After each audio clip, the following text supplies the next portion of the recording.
Bum bum bum bum bum bum bum bum bum bum bum bum bum bum. Hey everybody, come on in here. Hey Reg, hey Sicer, hey JP. It's time. You know it's time. It's time for Coffee with Scott Adams. It's one of your top one sips of the day, and it's good to be in the top one. Winning feels good. Grab your mug, your jug, your vessel, your cup, your glass, your container, filled with liquids of your choice, preferably coffee, and join me for the simultaneous sip.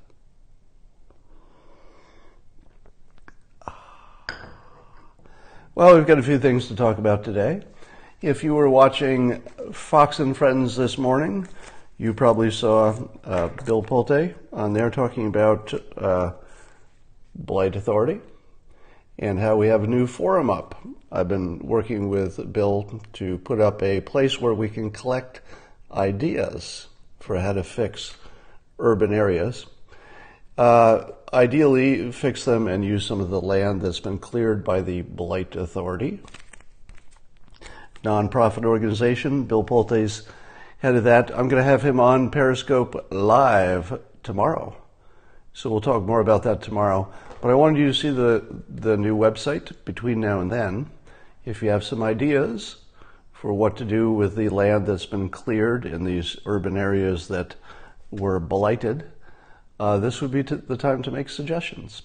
We're just trying to find people who have ideas, people who have resources, put them all on one page, so to speak, and see if we can make some connections, maybe get something going. Hard to know what comes out of it, but it's a system, not a goal. If you have some ideas, just go there, blightauthority.com, blightauthority.com, click the forum button, and you can just add your ideas. And it's okay if they're commercial. So if you're a vendor, you make a product and it makes sense in that world, just go ahead and put it there. We'd love to see it. All right, more about that tomorrow. We'll have Bill on here live, and we'll talk about that. Let's talk about InfoWars. As probably all of you know, InfoWars got booted off of Apple's App Store, got booted off of YouTube, that's owned by Google, and got booted off of Facebook, effectively putting them out of business. Now, apparently there's still an InfoWars app, and I believe if you get the app, you can watch all the InfoWars you want, but they're really in bad shape without those major platforms. Now, the question you might ask yourself is this. Is it a coincidence that all three platforms acted at the same time? No, it's not a coincidence. The only thing we don't know is whether they had planned it in advance, or after the first one went, the other said, oh, this is a good time to do it because we have cover. So there was safety in numbers, and they colluded to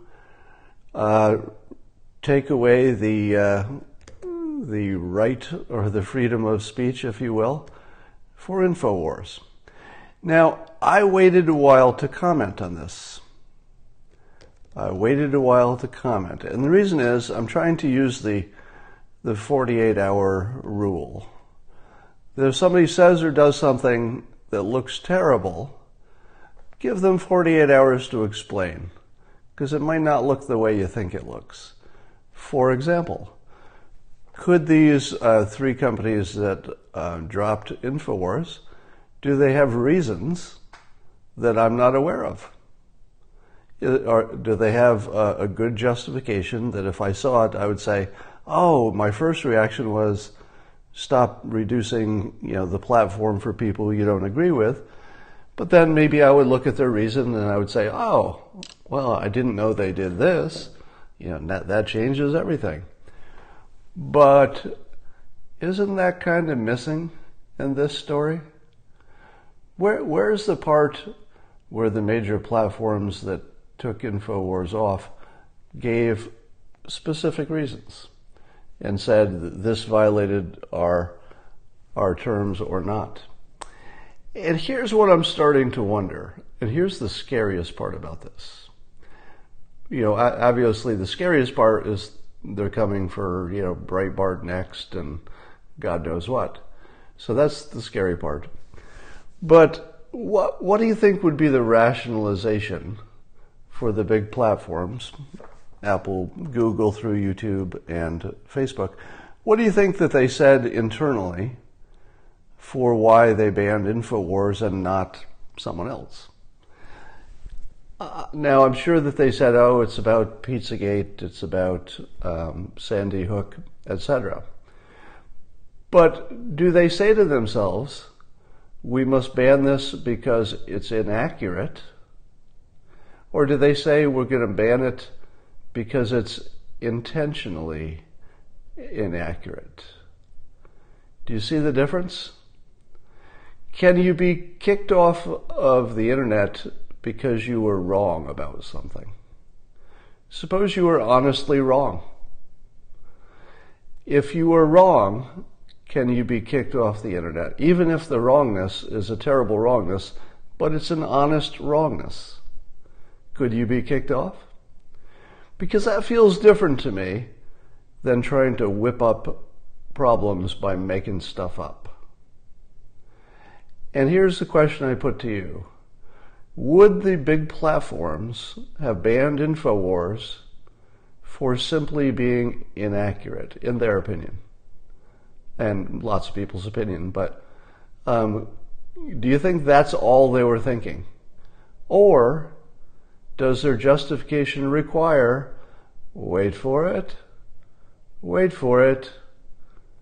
mind reading?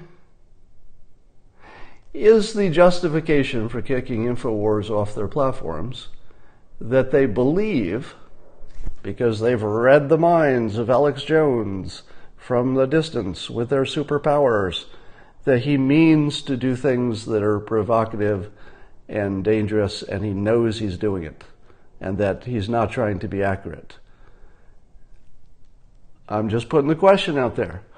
Because it seems to me if you could be banned for being inaccurate, well, there goes CNN, there goes Fox News, there goes every major platform.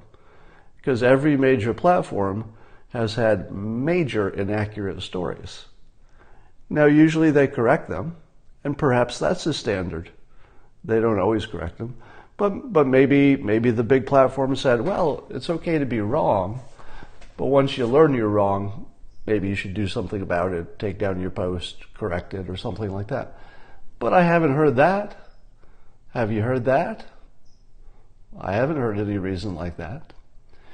So in the absence of a clarification, and technically they would have, I'd say they've got another 24 hours to clarify. But if 48 hours go by and the big platforms do not clarify why Alex Jones was kicked off and someone else is not, you must assume, I guess I won't say must, but it would be quite reasonable, and I would say rational, to assume that their reason is based on mind reading, actual, literal imagining that they know what another person is thinking who is a stranger to them, and they have likely never had a conversation with them. So if you're getting banned for what people with big platforms imagine you're thinking, if that was the basis for the ban, that's a big problem. If it's something else, I'm open to argument. If I'm open. Let's hear what you got to say. All right. So my current mode on InfoWars is the big platforms have a lot of explaining to do. I'll give them 24 more hours. If 48 hours go by and they don't care to explain, I'm going to take a far more radical opinion on their ethics and their value in society, and more importantly, or more rationally, whether they should be regulated. Now, if the government just needs to regulate them, I would be happy to put the full weight of my persuasion on that case. I prefer not having the government get involved in anything if it's practical. But given that these big companies have a stranglehold on communication and commerce in the United States, they're not like any other business. They're just not. So if we need to make them regulated, I guess that's the next big thing I'll work on. All right, let's talk about police shootings. Police shootings are always in the news. Black Lives Matter, again, is in the news for, apparently they found one of the policemen who was involved in the Sacramento unarmed shooting situation with an African-American teenager. I think he was a teenager. And the body cams and the evidence show he was unarmed, but he did have something in his hand, and it was dark, and he wasn't responding, and there were reports of something going on dangerous that he was accused of. But so we don't know the full situation there, but Black Lives Matter found that one of the police involved was getting married, and they actually intruded on his wedding, or I don't know if it was the wedding or maybe it was the rehearsal or something. But that's pretty aggressive. That's pretty aggressive. And I was thinking to myself, there are several paths that you can work on for fixing police shootings. Let's say you think that's a big problem, and what are the ways you could work on it? You can work on it by punishing police, which largely would be enforcing the current law. So making sure that, let's say if there's a falsified police report around some police violence with a suspect, maybe there's more prosecution. You can make rule changes, so that could be good. I don't know exactly what those would be, but that would be a path. You can maybe have more training for the police. That can only get you so far. Looking at that Sacramento example, I don't know how training would have made any difference. It was just an ambiguous situation that, if you have enough ambiguous situations, people are going to get shot.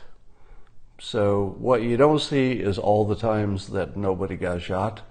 It's a very imperfect situation when you're chasing people at night and they may or may not be armed. People are going to get shot. So we don't know how bad that is because we don't know how many people didn't get shot in that context, and that actually matters. And then the other way would be to fix the urban areas. Because here's my observation. The number of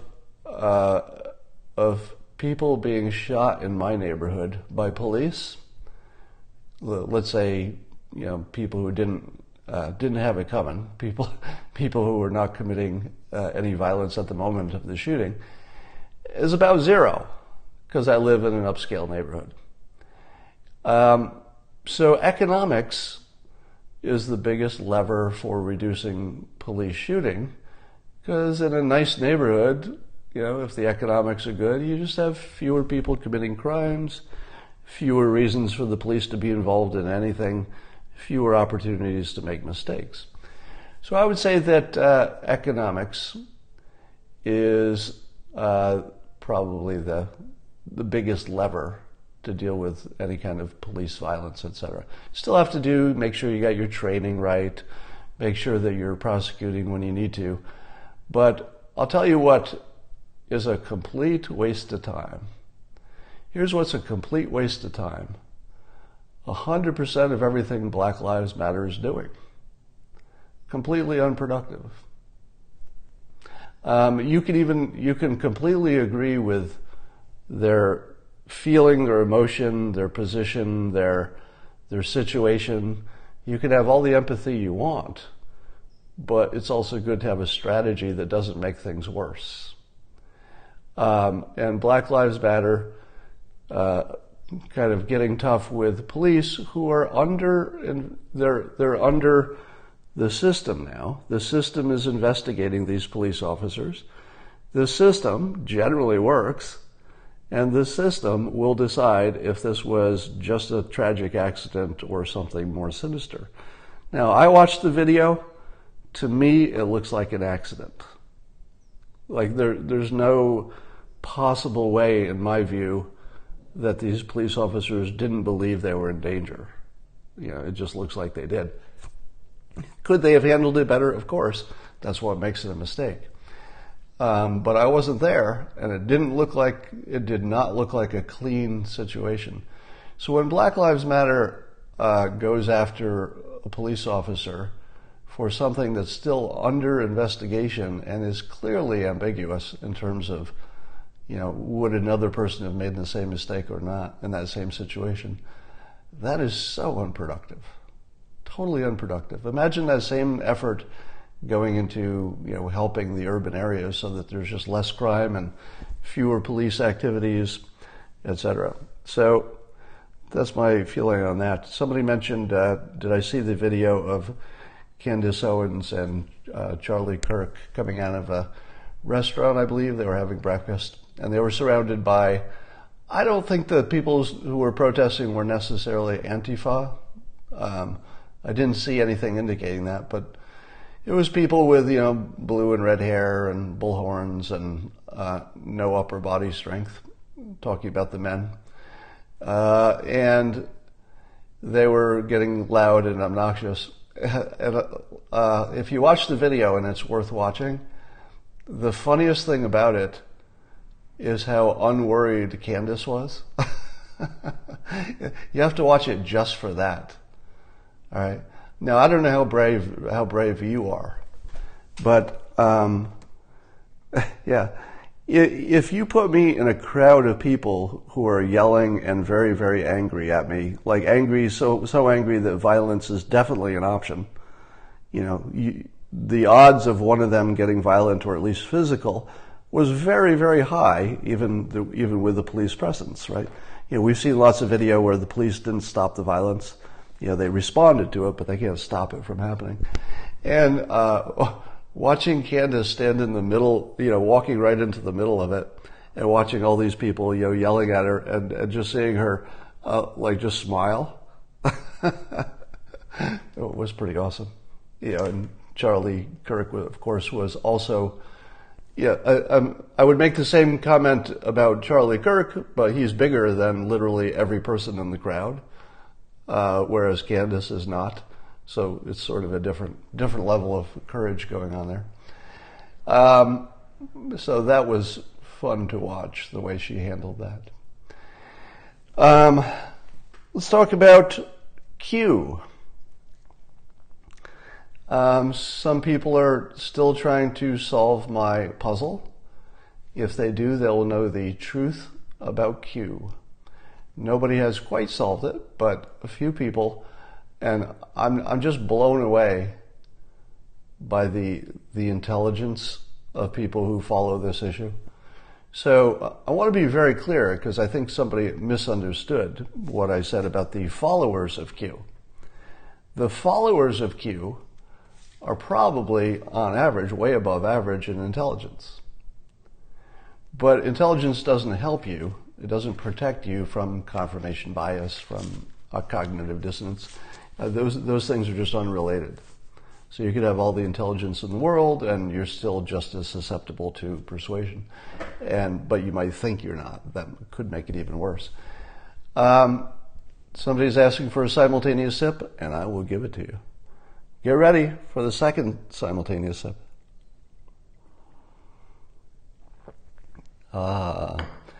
Now, I got a little pushback on Twitter. A few people unfollowed me, and they said that it was unlike me to criticize people who were Trump supporters and were also Q supporters. And I thought to myself, did I do that? Because let me clarify. I think the people are probably above average in intelligence. So let's put that out there. Compared to the average people, the Q followers are probably way above average. is my guess. And one of the reasons that I responded with a puzzle is that it's people who like puzzles, smart people, all right? So don't get me wrong, smart-wise, you're all good in my book, but that doesn't mean you're right on every topic, right? It doesn't mean I'm right either. As smart as I like to think I am, I can often be wrong. But what I did say is that attending a Trump rally wearing your Q stuff makes you a soft target for the opposition. So if what you want to accomplish is making your own side look less credible, then you should wear your Q support on the outside and wear the hats and the t-shirts. But just know what you're doing. Just know that the opposition media eats this for breakfast and will use it to make you look ridiculous and to make Trump supporters look ridiculous. We just saw that happen. I'm not speculating. I don't have to speculate about it because you can just see it.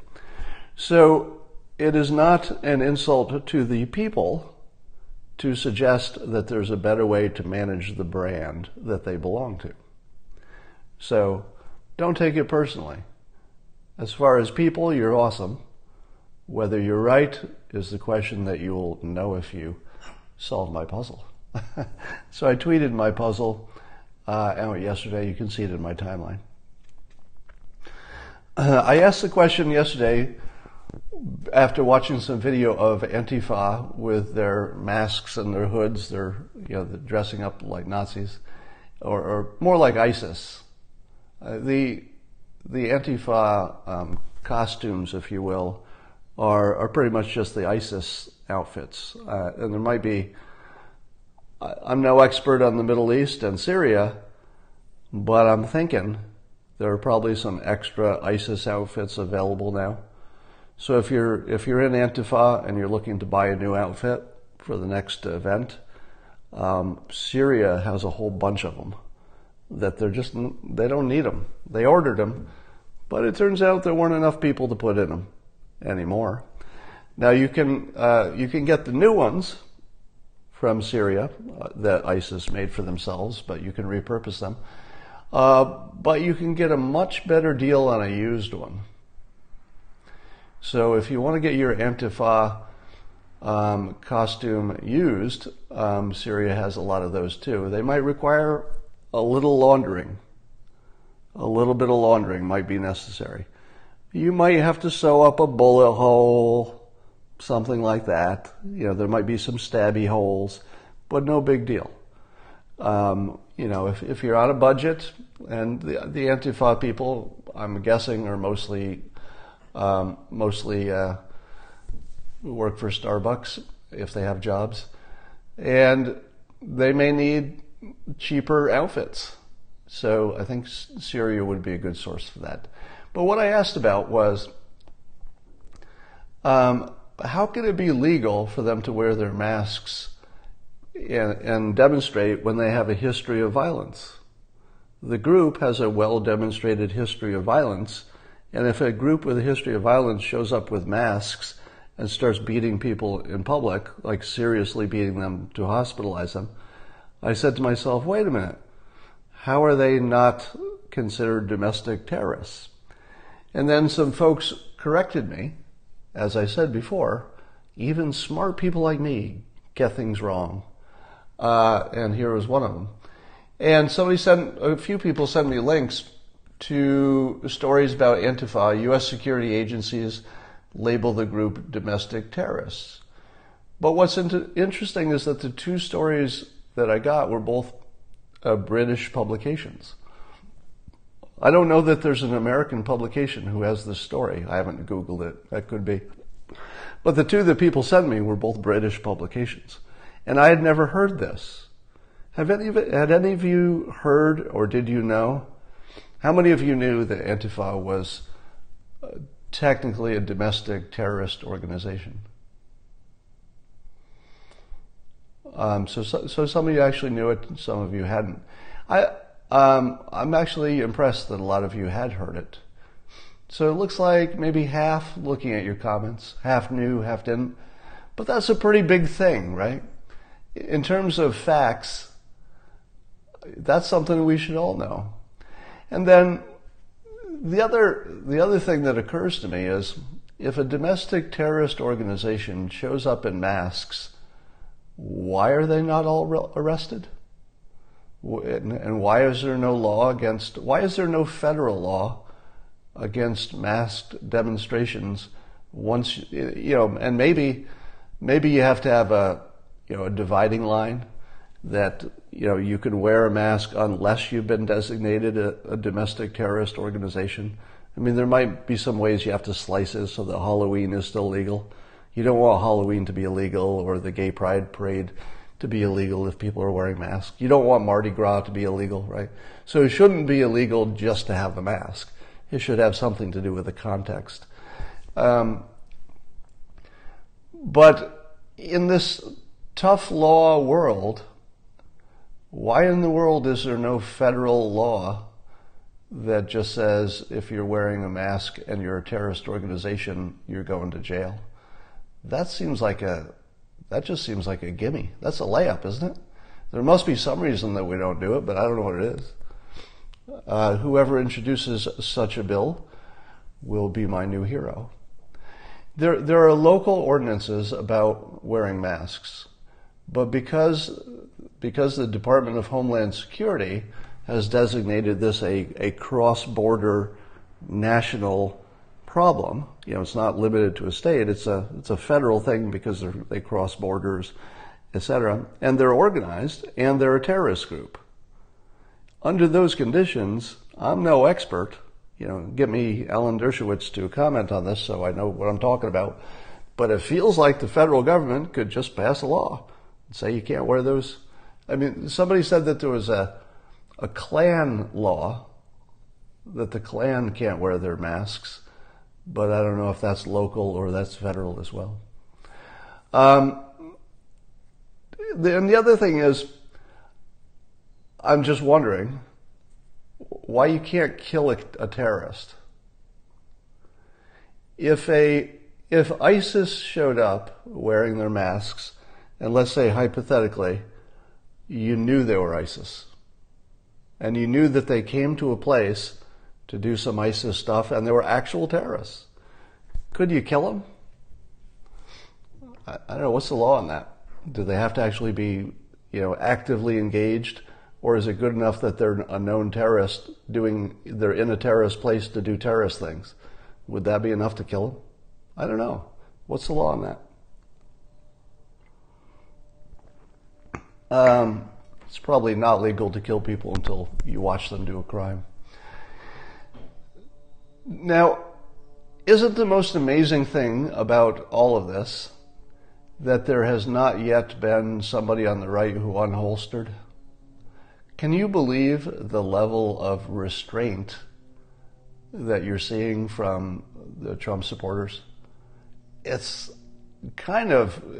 just, I don't know, it's hard to even express how unlikely it is that such a large body of people, talking about Trump supporters, could be so,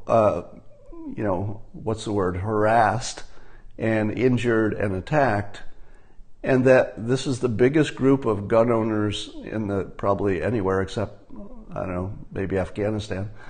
And of all those gun owners being attacked on a fairly regular basis, that none of them have unholstered. Think about that.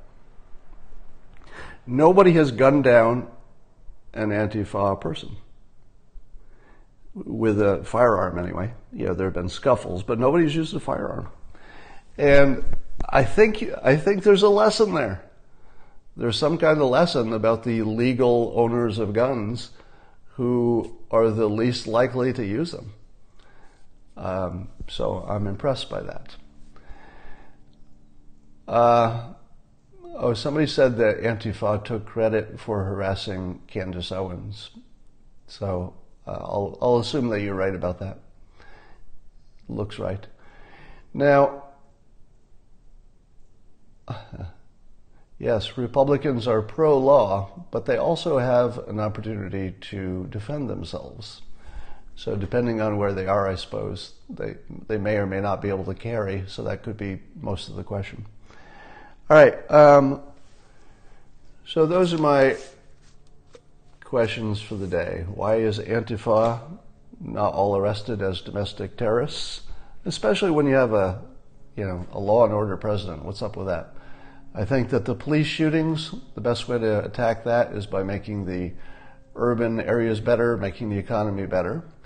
And go to BlightAuthority.com to see the website that Bill Pulte and I helped out put together to collect ideas for making the inner cities better places, collect resources, connect people, and we'll talk more about that tomorrow when Bill's on. And what else is happening? Anybody have any more questions?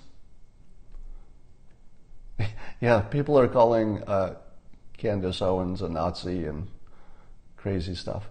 By the way, here's an update on my, as you know, I engaged in a experiment to start labeling all of my haters on Twitter as Nazis when it was appropriate.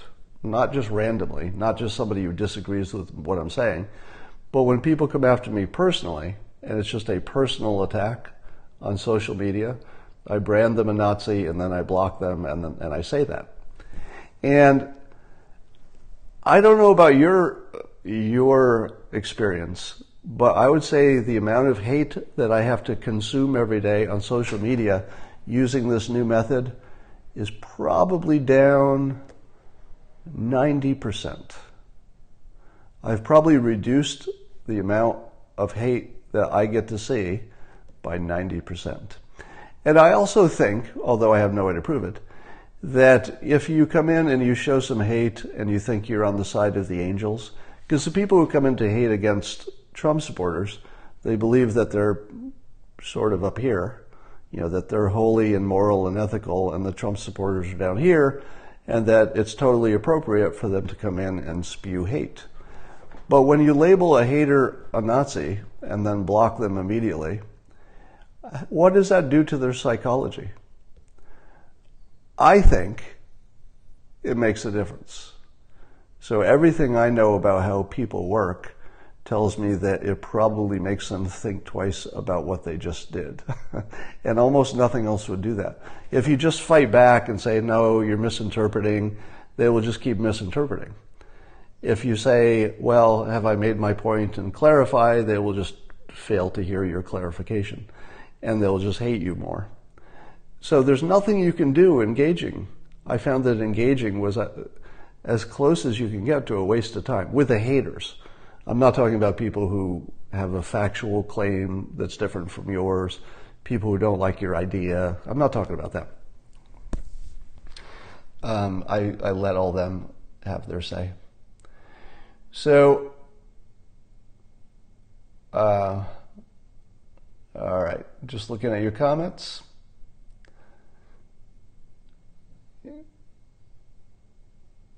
Cyber censorship is the same as nudging.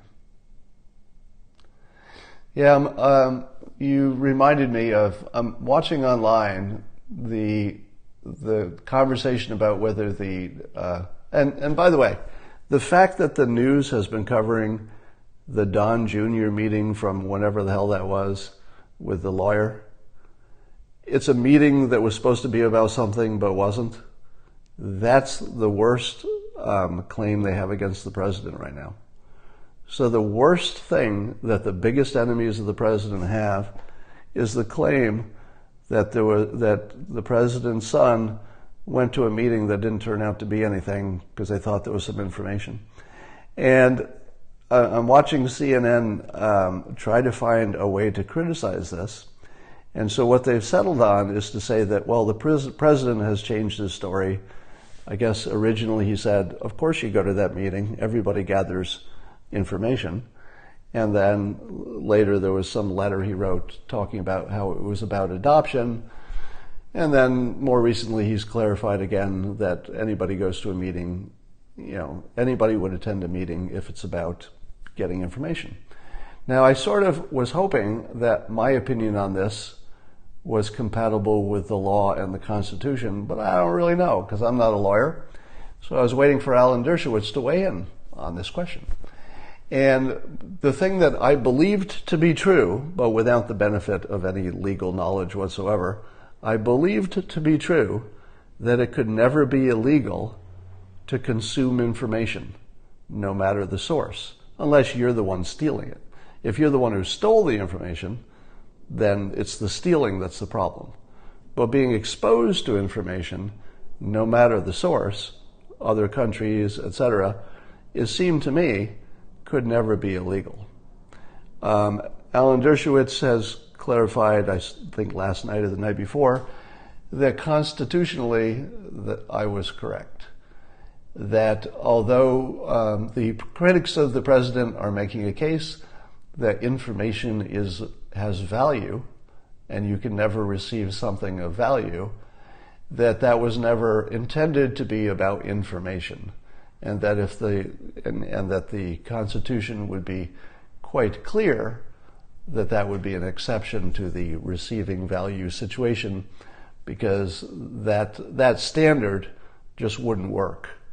You know, if everybody's information had value, well, let me give it to you this way.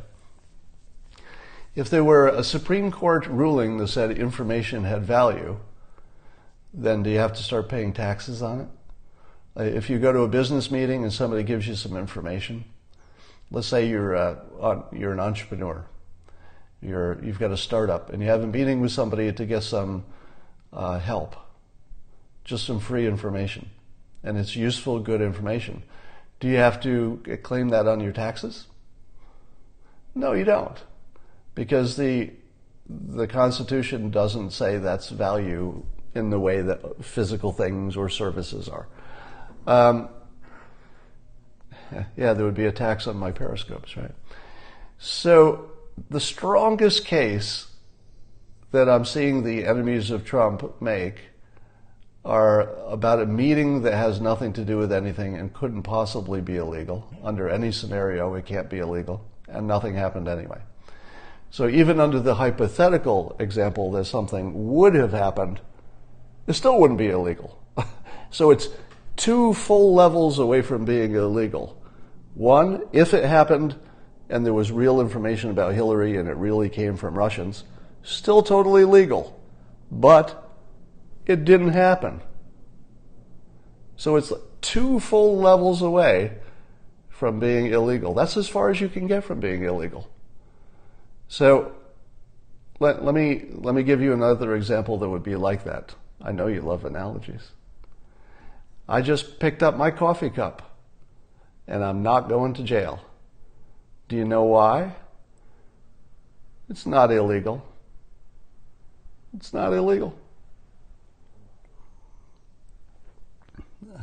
If you accuse me of thinking about hitting you over the head and killing you with my coffee cup, but I don't do it, it's not illegal. Not illegal. All right. So then the other, CNN also was trying to make the case, Anderson Cooper's show, caught a little of that last night, making the case that the president keeps saying that African American people are dumb, because he called Maxine Waters low IQ, and he called Don Lemon and LeBron James dumb. And so Anderson Cooper is saying, hey, isn't this a clear pattern of his dog whistle racism? And I was watching even, I hope I don't forget his name, Cornel West. So African-American writer, intellectual, professor Cornel West was on the show, presumably to take the case against President Trump because he's an anti-Trumper. And Anderson points out, hey, he keeps saying these things about black people. And even Cornel West, much to his credit, said, no, he basically insults everybody. Which is just true. So Cornel West's reputation in my book just went up a level for being honest. And he didn't need to be. That was a situation where he could have just, joined the gang and said, yeah, what's this pattern? And I thought to myself, I was thinking about this a little bit more. Does the president, use this insult more than others in this, for one community? And I thought, if you were to look at all the insults that the president uses, they tend to fit into categories. So there's the insult that you're stupid, which he's used on, Mika Brzezinski and lots of other people. There's you're crazy, or you're weak in some way. Those are the ones, right? Crazy, stupid, and weak. He used to make fun of people's appearances, but that was somewhat, pre-running or pre-presidency. He definitely made fun of people's appearances when he was running for office. I don't think he's done it as president, but maybe he has.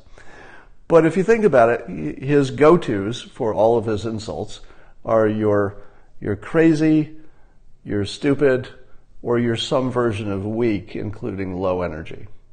And you can kind of go through the list of all the people he's insulted as president, just talking about president, and they're all in there. Now, suppose, and it's also true, that the president responds to his famous critics anyway, with aggressive responses. Now, given that Don Lemon interviewed LeBron, and that LeBron was anti-Trump and made it known, which of the three insults could the president use against LeBron? Could he say that LeBron is weak or low energy? No. If there's anything that LeBron James is not, it's weak and low energy. In fact, he's literally famous for his work ethic, right? So that, as an insult, that wouldn't be any good. It worked great for Jeb Bush. It worked great for Obama's foreign policy stuff. You could say that stuff is weak. But it wouldn't have worked. Could he say, the way he says that Bernie and, in a sense, he calls Elizabeth Warren kind of crazy, would crazy, his second of three major insults, would that have worked?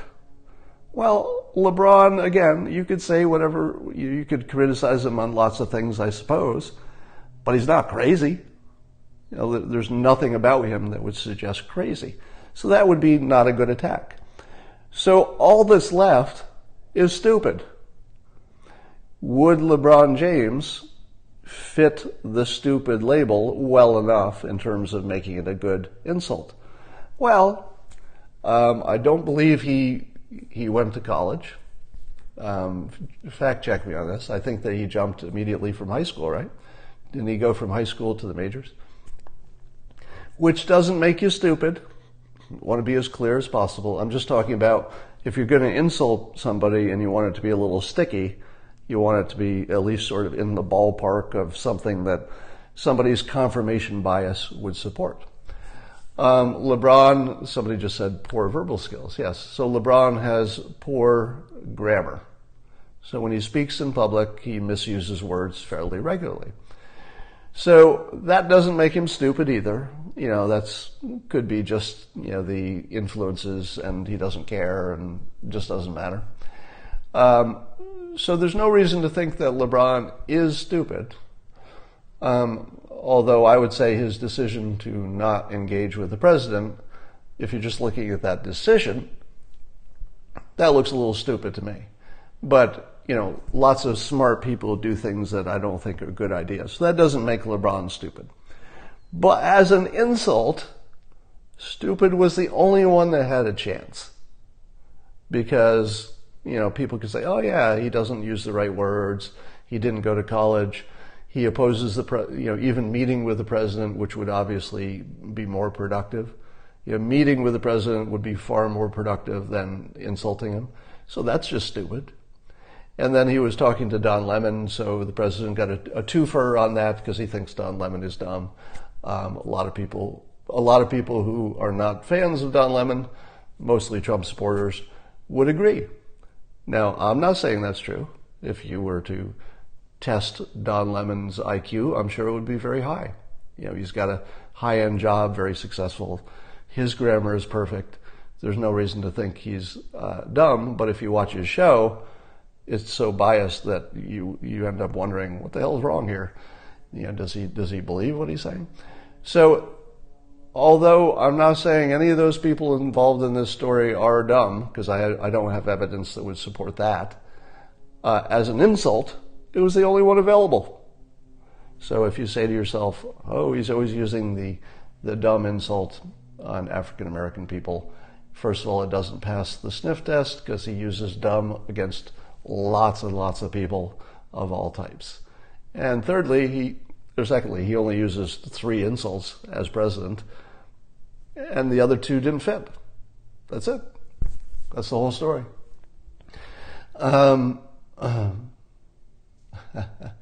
Somebody's saying that they're both dumb. I'm not saying that they're smart. I'm not disagreeing with you. I'm just saying that if you were to, measure their IQs, they would probably be fine. I'm sure that they would be impressive IQs. But television is littered with people with high IQs that are saying things that look stupid to us. That's a slightly different thing. Oh, somebody says somebody has met both Lemon and LeBron and both smart. I think that's probably true. I doubt you could be as good as LeBron at a sport that does require more than athleticism. I doubt you could do as well as he does without being pretty smart. So my guess is he's pretty smart. I'm sure Don Lemon has a high-end education and did just fine in school. So I would not call him dumb by any stretch of the imagination. We think his opinions on TV look dumb. That's slightly different. All right. I'm gonna come back on in an hour to talk about cryptocurrencies and give you a little tutorial on wallets and exchanges and give you an update on my startup. So if you see me come back in an hour and you'd like a little update on my startup, which is kind of exciting right now, and you want to learn more about what's a wallet and what's an exchange and how could you get into crypto, then I'll give you a little tutorial, and I'll try to keep it simple and useful. Tell you exactly what you would need to do. So that'll be a little bit later, and I will talk to you later.